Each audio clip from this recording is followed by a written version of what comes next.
Jerusalem, a historical journey through archaeology and art. Jerusalem, a mosaic of different peoples, faiths, and nationalities.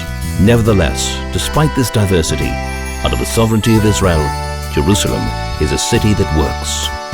But has it always been this way?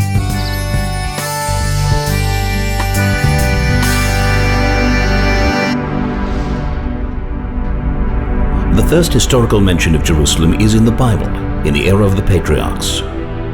King David declares Jerusalem as Israel's capital, known from that point on also as Zion. His son King Solomon builds the first temple.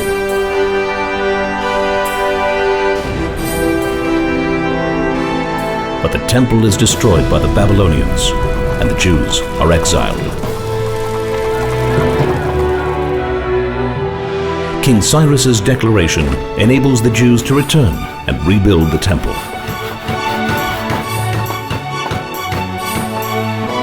Alexander the Great's conquests include Jerusalem. However, his successors desecrate the temple, which leads to the Maccabees' revolt against the Greeks' imposition of Hellenism. The Roman Empire seizes control, and King Herod renovates the temple. A large-scale revolt against a corrupt and vicious Roman reign fails.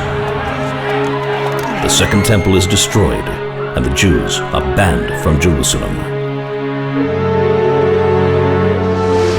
60 years pass, and Bar Kokhba leads another revolt for the freedom of Jerusalem. But it fails after 3 years of battle.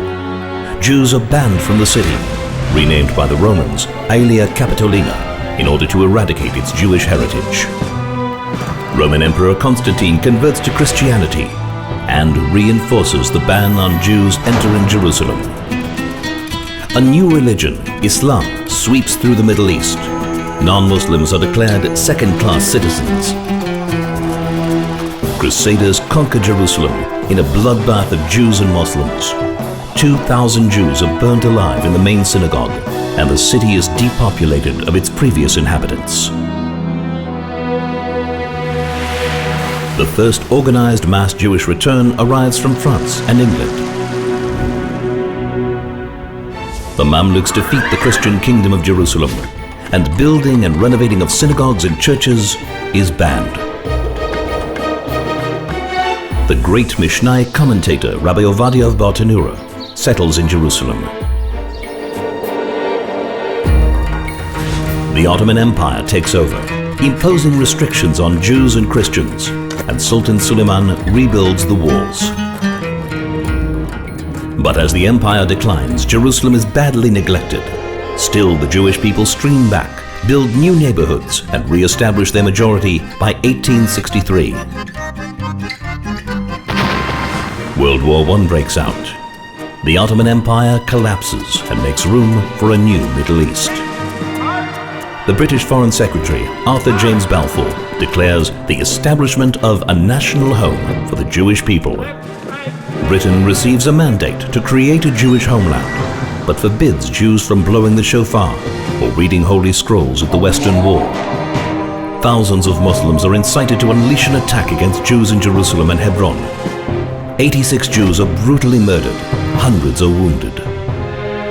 UN Resolution 181 declares Jerusalem as a corpus separatum, a separate entity. A Jewish state is declared as Jerusalem is put under siege, conquered, and divided. 58 synagogues are destroyed or desecrated. Harsh limitations are imposed on Jews and Christians for 19 years. The Six-Day War. Jerusalem is reunited and freedom and equality are restored.